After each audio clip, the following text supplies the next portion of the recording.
This time on Dreddit. Am I the a-hole for telling my little sister the truth about our local water park? So, little background, we have a pretty big water park in our town. In the water park is a very large slide, and my sister has just reached the height requirements to go on it. My parents keep telling her that she'll get to go on it next time we visit, and she was a little scared. They essentially brushed off her fear and said it would be fine. I was a little pissed, but in the end I know the lifeguards won't let my parents force her on if she doesn't want to go. My sister approached me and asked if it was scary. I told her I didn't find it scary, but I know some people do. She then asked me if anyone had died on it before. Now, no one has died, but people have got stuck and gotten injured, particularly little kids. They've been known to shoot out of it and get hit, or barrel into other swimmers, but obviously it's not that dangerous, as it's still open. I said that sometimes people get stuck, or if they come out too fast they can get hurt, but I promised to catch her or ride with her if she's scared. She thought it over for a little while and decided that she doesn't want to go on it, which I was expecting. My parents are now pretty pissed, claiming that I've traumatized her. I feel like she has a right to know. But on the other hand, she has recently been really worried about me and our other siblings going on it, so am I the a-hole? Am I the a-hole for refusing to support my girlfriend anymore after she hired a nanny? My girlfriend hated her job and has been telling me she wanted to quit for ages. I finally get to have overnights with my 3-year-old son, but I need someone to watch him while I'm working. As a solution to both of our problems, I offered to financially support her if she would watch my son for me. She agreed and moved in with me the same week. I thought things were going well until my ex called me to chew me out about breaking our agreement. We have an agreement that if I leave our son with anyone, I will first introduce them to her and get her approval. I did this with my girlfriend and my ex was fine with her watching our son. Turns out my girlfriend hasn't been watching him at all.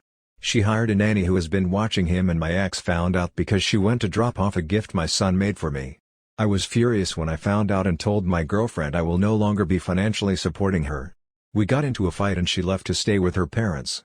Naturally, her family and friends all think I'm an off for cutting her off and for throwing her out with nothing when she had made sure my son was well looked after this whole time. Her sister also said I should understand how hard it is for her to watch my son when he's a physical reminder of our breakup, which was a dark time for my girlfriend. So, am I the a-hole? Am I the a-hole for refusing to feed or clean up after my adult roommate? TL:*R. My roommate refuses to clean or buy groceries, so I stopped doing it for her. AITA. So I have been living with my current roommate in a 2-bedroom apartment for the past year while attending college. She and I get along well for the most part, have similar interests, and split costs evenly. At least at first. After a couple months, she was unable to pay for her share of groceries. I covered her half a couple times, being sympathetic toward her situation. However, this has since spiraled into her expecting me to pay for all the groceries every time. I have offered to help her find a job, to which she refused.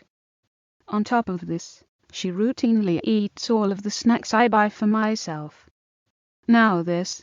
She only washes the dishes she uses when she needs them again. At this point, I've been buying all the groceries for months, and have started to buy less, because I need to save money for tuition. Because of this, she cooks less, and instead orders out instead of using the money she spends on takeout for groceries. So the dishes just sit there for weeks and smell awful.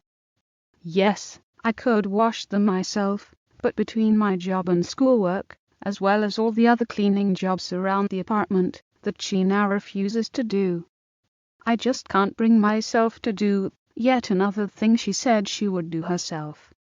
I let her know that I couldn't handle her responsibilities on top of my own, and thought the issue would be resolved. I have resorted to only cleaning my own room, the shared bathroom, and the dishes I personally use, instead of cleaning the entire apartment. Now I spend what little time I am at home locked in my room, because the entire apartment is trashed. I mean, it smells disgusting, and there is now a fruit fly problem because of it.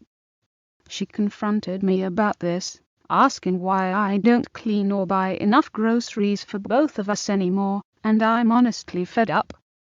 I told her that she can clean up after herself and pay for her own groceries. Now she's upset with me, still refuses to pull her own weight, and claims that she is overwhelmed and depressed. I also suffer from mental illness, and I understand that they can be debilitating, and that she may not be meaning to take advantage of me. But I don't think that it's a valid excuse for her to walk all over me and the kindness I've shown her. I gave her the number to the student counseling service just in case, and offered to listen if she wanted to talk. But I personally feel like she's using this excuse as a cop-out to get more favors out of me. I still haven't cleaned her mess or bought more groceries, and am still mostly in my room, but I'm at my wit's end and cannot physically or emotionally handle this behavior anymore. AITA. Am I the a-hole?